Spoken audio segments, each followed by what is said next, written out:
नमस्कार दोस्तों, मैं अंकुर उपाध्याय स्वागत करता हूं आप सभी का आपके अपने YouTube channel share market analysis में। दोस्तों यहाँ पे आप सभी के साथ बात करूंगा एक बनते हुए रिकॉर्ड के बारे में। एफपीआई फॉरेन पोर्टफोलियो इन्वेस्टर्स या आप एफआईआई के नाम से भी इन्हें पुकार सकते हैं और एफआईआई के नाम से ज्यादातर लोग जानते हैं। अब यहीं से एक रिकॉर्ड बनता हुआ दिख रहा है। सन 1993 यानी कि 1999 के बाद ऐसा हो रहा है, फर्स्ट टाइम तो नहीं बोलूंगा, 1993 के बाद ऐसा पहली बार हुआ है। मतलब पहले 1993 से पहले हुआ होगा, लेकिन 1993 के बाद फर्स्ट टाइम ऐसा हो रहा है जहां पे एफपीआई ने कंटिन्यू सेकंड ईयर बिकवाली कर दी है भारत के बाजार में। अगर एफआईआई या फिर एफपीआई जो भी आप कहना चाहे कह सकते हैं की बात करें तो इन्होंने FY23 में लगभग 37,632 करोड़ की बिकवाली कर दी है। एंड FY22 की बात करेंगे तो आपके कान खड़े हो जाएंगे सुनकर, लगभग 1.4 लाख करोड़ यानी 1.4 लाख करोड़ की रिकॉर्ड बिकवाली की थी। FY22 में लगभग 1.4 लाख करोड़ की सेलिंग एंड अभी FY23 में ऑलमोस्ट इन्होंने 37,000 करोड़ की सेलिंग कर दी है। अब इस बिकवाली में सबसे ज्यादा इनका पार्टिसिपेशन कहां रहा है, कौन से शेयर्स इन्होंने बेची हैं और अगर कुछ खरीदा है, ऑब्वियस सी बात है सिर्फ बेचेंगे तो है नहीं, तो खरीदा भी है कुछ ना कुछ, तो कहां पे पैसा लगाया है इसके बारे में समझते हैं। 2 फाइनेंशियल ईयर से कंटिन्यू सेलिंग हो रही है और ये 1993 के बाद फर्स्ट टाइम ऐसा हुआ है। तो यहां मैं आपके साथ क्लियरली बता दूं कि नेस्डैक इंडेक्स लास्ट ईयर यानी कैलेंडर ईयर की बात करें, 2022 के कैलेंडर ईयर की बात करें तो 35% टूटा है और इस साल 10-15% रिकवर हुआ। बट आईटी स्टॉक्स भारत के रिकवर होकर फिर गिर गए। आप इन्फोसिस देखिए 52 वीक लोस से ज्यादा दूर नहीं है, आप टेक महिंद्रा देखिए, आप विप्रो देखिए, हाँ टीसीएस में 5-10% का जंप आ गया है, बाकी ज्यादा कुछ मूव नहीं आया है। तो सबसे बड़ी बिकवाली जो एफपीआई या एफआईआई की तरफ से बोलेंगे वो आईटी पे हुई है। लगभग आईटी सेक्टर में FY23 में इन्होंने 51,000 करोड़ की सेलिंग कर दी है। FY23 में 51,000 करोड़ की सेलिंग कर दी है एंड ओवरऑल पिछले 2 साल से मोर देन 1 लाख करोड़ की सेलिंग हो चुकी है।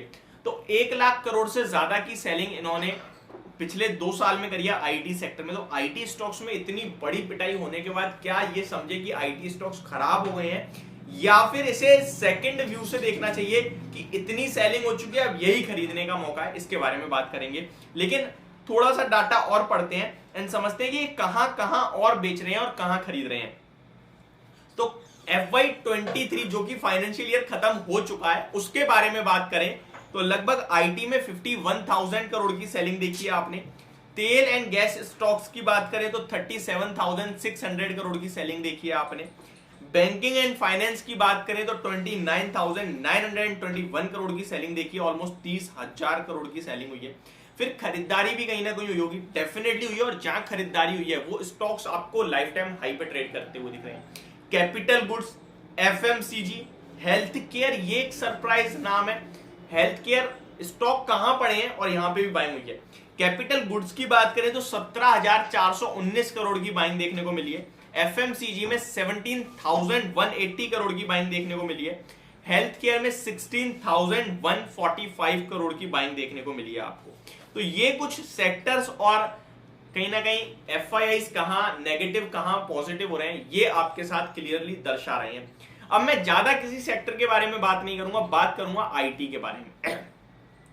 देखिए Q4 आने वाला है, आज आपकी 10 तारीख हो गई, परसों नंबर्स आना स्टार्ट हो जाएंगे। टीसीएस अपने नंबर पेश करेगा आफ्टर मार्केट, उसके बाद इन्फोसिस अपने नंबर्स पेश करेगा। कंटिन्यू 2 दिन 2 दिग्गज आईटी कंपनी अपने नंबर पेश करेंगी। इन रिजल्ट्स के बाद हमारे पास व्यू और क्लियर होगा। बट एक चीज जो मुझे क्लियरली समझ में आती है, इन्होंने बिकवाली करी है, स्टॉक्स भी नीचे आए, बट कितने, 20%, 25%, 15% अपने हाई से। हाँ, विप्रो जैसे ऑलमोस्ट आधा रह गए हैं। टेक महिंद्रा ऑलमोस्ट काफी ज्यादा गिर गया है, 1800 का हाई लगा के स्टॉक 1000 पे आ गया है। तो टेक महिंद्रा में वैल्यूएशन बहुत महंगे हुए थे, विप्रो में भी बहुत महंगे हो गए थे, वो करेक्शन देख लिया। बट अभी इन स्टॉक्स में यहां से कितनी गिरावट है आप पूछो तो मुझे बिल्कुल नहीं दिखती। मतलब बिल्कुल का मतलब है आप अगर यहां से बेच रहे हैं या फिर गिर रहा है स्टॉक तो आप अपनी किस्मत समझ लीजिए, क्योंकि वो अंडर वैल्यू हो रहे हैं। अब आईटी की जरूरत हर एक डिपार्टमेंट में बहुत ही इंपॉर्टेंट हो गई है। ये वो चीज है ही नहीं जो आप बाहर कर सको। इनफैक्ट आज के सेशन में एक और बड़ी आपके सामने रिपोर्ट आते हुए अगर आपने देखी है तो मैं आपके साथ शेयर करना चाहूंगा। वो रिपोर्ट है गार्टनर की तरफ से, जहां पे उन्होंने बोला है कि आईटी स्पेंड्स में बिल्कुल कटौती नहीं होगी, इनफैक्ट ये बढ़ेंगे। यानी कि आईटी खर्चे तो कंपनियों के बढ़ने वाले हैं। तो अब यहां निवेश का समय मेरे हिसाब से लार्ज कैप से सबको पता है क्या पसंद है, इन्फोसिस, टीसीएस। मिड कैप से मैंने आपके साथ एक दो स्टॉक शेयर कर रखे हैं। अगर आप लोग चाहते हैं आईटी से ही केवल मैं 5 स्टॉक्स आपके साथ शेयर करूं तो प्लीज कमेंट बॉक्स में लिख देना यस। तो मैं आईटी स्पेस से आपके लिए 5 स्टॉक शेयर करूंगा, जो आपको पसंद आता है अपनी पोर्टफोलियो में उठा के डाल लेना। तो ये मेरी तरफ से आपके लिए एक जानकारी। होप आपको वीडियो समझ पसंद दोनों आई होगी। Thank you so much for watching this video. Have a great day guys.